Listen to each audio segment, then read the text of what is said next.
Please ensure the loan repayment, will you? While I was at work, an unexpected email popped up.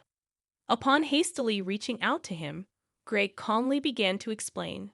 Oh, sorry about that. I've fallen for someone else and decided to start a new life with her. Furthermore, he revealed his plan to take the luxury car recently purchased in my name with a loan. Despite my attempts to dissuade him, my husband ignored me, abruptly ended the call, and became unreachable. In the end, Greg disappeared with his mistress, leaving behind a substantial debt. As a mother to our 10-year-old son, I never envisioned such an unfair situation. I found myself at a loss, unsure of what to do, my mind going blank. At 35 years old, my name is Hannah, and my husband Greg is the same age. We were a family of 3, including our intelligent 10-year-old son Ryan.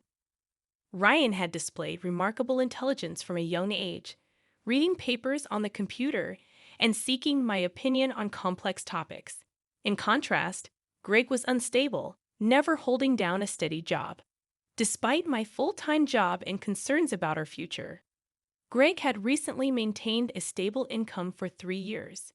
Lately, Greg spoke of making memories as a family, leading us to decide on buying a $35,000 camper van. However, due to Greg's inability to pass the finance company's loan review, I ended up taking the loan for the car. On the eagerly awaited delivery day of the camper van, I received an abrupt email from Greg stating he would graciously take the delivered van since the loan was in my name, and I would handle the repayments. Confused, I called my husband immediately, only to hear him confess, "Well, I've fallen in love with another woman and decided to date her. I intended it to be just a fling, but it turned serious, so I'm thinking of starting over my life with her." Bye. He mentioned the divorce papers we had discussed during a previous fight, declared he would file them, and unilaterally ended the call. This exchange marked the first time I realized I had been betrayed by Greg, a shocking blow. Subsequent attempts to contact him yielded no response. When I returned home from work and checked the drawer where the divorce papers should have been, they were already gone, leaving me burdened with a significant debt from a $35,000 car loan. Despite my repeated attempts to reach out to my husband through emails and calls, I never received a reply.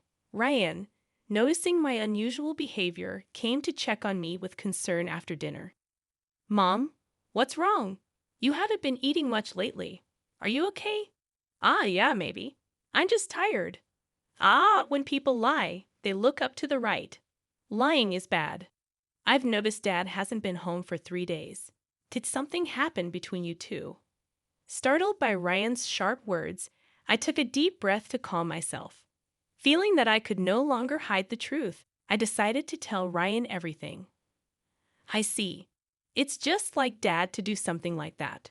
Aren't you sad?" "No. I kind of understood from how things were going."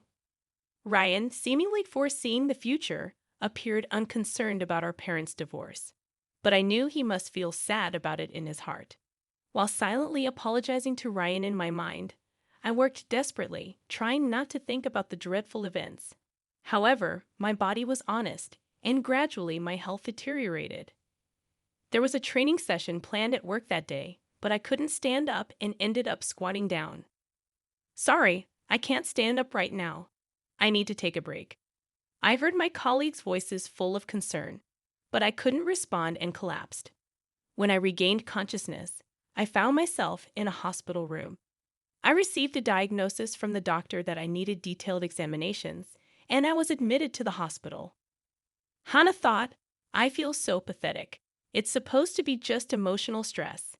Looking at the IV drip in my arm and the white ceiling of the hospital room, tears naturally started to flow. At that moment, Ryan, who is usually calm, rushed into the room with an extremely worried look, prompting me to quickly wipe away my tears. "Mom, what happened? Is it serious? You're not going to die, right?" "Of course not. I wouldn't leave my dear son alone." That's good, really. I was called by the school teacher and told that you were taken to the hospital." I was so shocked. My heart nearly stopped. Ryan is usually mature for his age, but he's still only 10. I felt a strong resolve to get better for his sake. But my condition was worse than I thought, and I was diagnosed with a serious illness. The doctor advised, "You should have surgery as soon as possible. Please make a decision quickly, following the doctor's advice." I underwent surgery, and by the time I was discharged, it had been a month since Greg had left. When I returned home and opened the mailbox, I found a demand letter for the car loan payment. Hannah thought the repayment should have been automatically deducted from my account. In panic, I checked the account balance with my cash card, and the balance, originally $20,000, was now only $33.90. Hannah thought, "Greg did this. I want to ask him to return the money, but I can't contact him. What should I do? Since I don't have the camper van, I can't sell it." After Greg left, everything seemed to be going in a bad direction, and my mood sank deeper. Seeing me saddened by my series of misfortunes, Ryan put his hand on my forehead. "You look pale. Are you feeling sick again? You don't seem to have a fever, though." "I'm fine physically, but you see, your father not only took the car, but also all the money we had saved. I can't work yet due to my physical condition, and now we have no money. I'm at a loss." "I see. Then I'll deliver newspapers, and I'll search the internet to see if there's any work I can do." Encouraged by my 10-year-old son, I told myself that it wasn't the time to be down. "Sorry for worrying you.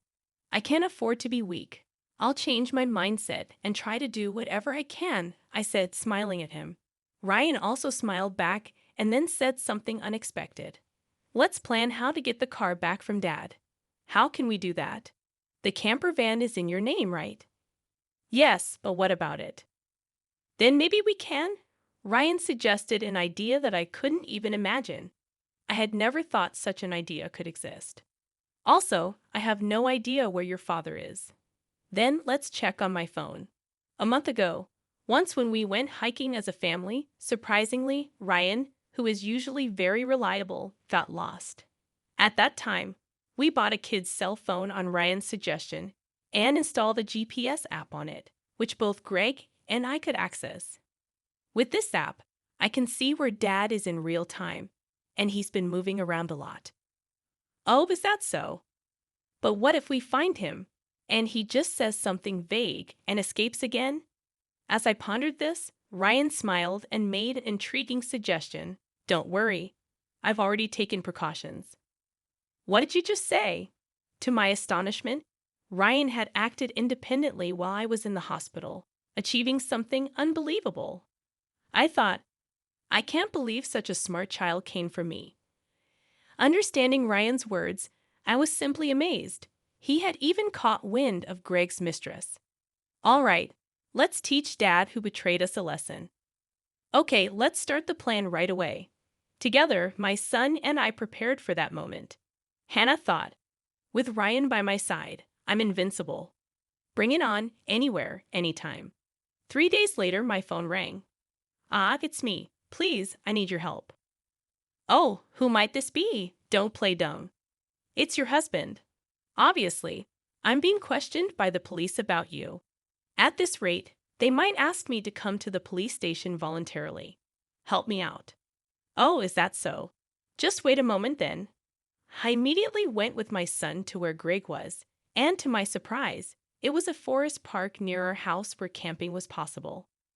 Greg was being questioned by the police in front of his car, looking bewildered. Feeling pathetic, I sighed and told the police we needed to have a talk as a couple and asked them to leave for a while. At that time, Greg seemed uncomfortable being watched by the people around us and urged Ryan and me to get into the car. Inside the car, Greg's mistress was sitting cross-legged, glaring at us, but that was no longer important. "Sorry about that. Thanks for coming. But why did the police suddenly show up at my place? I don't get it." "That's because I filed a report about the missing camper van." "What? Why would you do that? It's obvious, isn't it? My car was stolen." Greg, foolishly thinking that actions between spouses can't be criminal, was saying nonsensical things. But the world isn't that naive, you know. You filed for divorce, remember? Forgot? So we are strangers now. And you're driving a stranger's car without permission. That's a crime. Ryan figured all this out. Typical, sharp as ever, that kid. But I didn't steal the car. I just borrowed it for a bit. Oh, is that so? Well, I'd like to use my car now. So could you return it? That would be really helpful. As I reached out my hand, asking Greg to return the keys, he reluctantly handed them over after confirming it was returned. Ryan quietly started talking. Hey, why did you abandon your family and choose to play around with this woman? Caught off guard by his son's unexpected question, Greg was flustered and awkwardly scratched his head. Seeing this, Greg's mistress chuckled smugly and started talking. It's because I'm more attractive than your mother. Look at me, you can see it, right? He fell head over heels for me and decided to leave his family. Quiet. I didn't ask you, old lady. Dad, you answer. Mandy was silenced by Ryan's stern tone, but Greg remained quiet. If you can't explain, that's fine. I'll just have the police come back and arrest you. Wait, hold on. Okay, I'll talk. Mandy, it turns out, joined Greg's company 3 months ago. They were attracted to each other and became involved at the welcome party for new employees. Later, it was discovered that Mandy was pregnant, and Greg decided to start a new life with her, leaving us behind. Why did you take the camper van? I quit my job and thought about selling the car for money. But it seems like you were using it quite a bit, weren't you? I thought it was a waste to sell it right away, so we decided to go on a trip. Wait, how do you know all this? Remember when Ryan got lost? After that, as a precaution, we bought him a kid's cell phone and installed a GPS app. Did you forget? We installed it on your phone too, so I knew where you were all this time. By the way, I later found out from Ryan that he had pretended to get lost during our family hike because he wanted a cell phone. I was amazed at Ryan's ability to think and act so strategically. I suspected something was off with Dad, so I came up with this plan to monitor his actions. You really are a terrifying child. I will never become an adult like you, Dad, who betrays important people without a second thought. Greg, faced with the hard truth Ryan told, was a pitiful adult unable to offer any rebuttal. In contrast, seeing Ryan, only 10 but able to think and speak his mind firmly, gave me a sense of strength as a mother. I felt I couldn't lose, especially in settling things properly.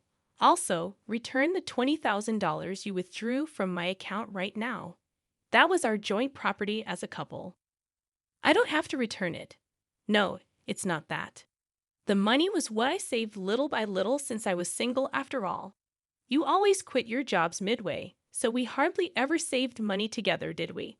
I was appalled to hear that the $20,000 had been squandered by Greg and his mistress. It was the moment I felt relieved about divorcing him. So that's how it is. But if you stole and used the car and my money, that's going to be a serious crime. What? I just sent the police away, so it's not their business anymore, right? I only said we would talk. I have no intention of withdrawing the complaint. I must add the theft of my money to the report. Mom, should I call the police now? I can do it with just one button on my phone. Mandy, Greg's mistress, had been watching our conversation but quickly tried to get out of the camper van. At that moment, she let out a scream that echoed around. The reason was that outside the car door, Mandy's parents were standing there, faces red with anger, about to explode in fury. Startled, she stepped back as her parents yelled at her. Ah, I'm sorry. Don't be so angry. But why are you here, Mom and Dad? I called your parents beforehand. What? Why? The truth was, during my hospital stay, Ryan had visited Greg's office and tearfully told him, my dad left the house with a woman we don't know, and my mom collapsed. Seeing Ryan's sorrowful and frail state, the people at Greg's office suspected Mandy, who had left the company with Greg, and gave Ryan her parents' address. Greg and Mandy had been overly friendly at the office, and there were photos showing them together at the welcome party for new employees, looking like a couple. After learning from the office people that you commuted from your parents' house, Mandy's parents were standing there, faces red with anger. I went there with your photo, and your parents came out when I visited. Then I told them everything that had happened. So today, I contacted Mandy's parents and asked them to wait nearby for a while.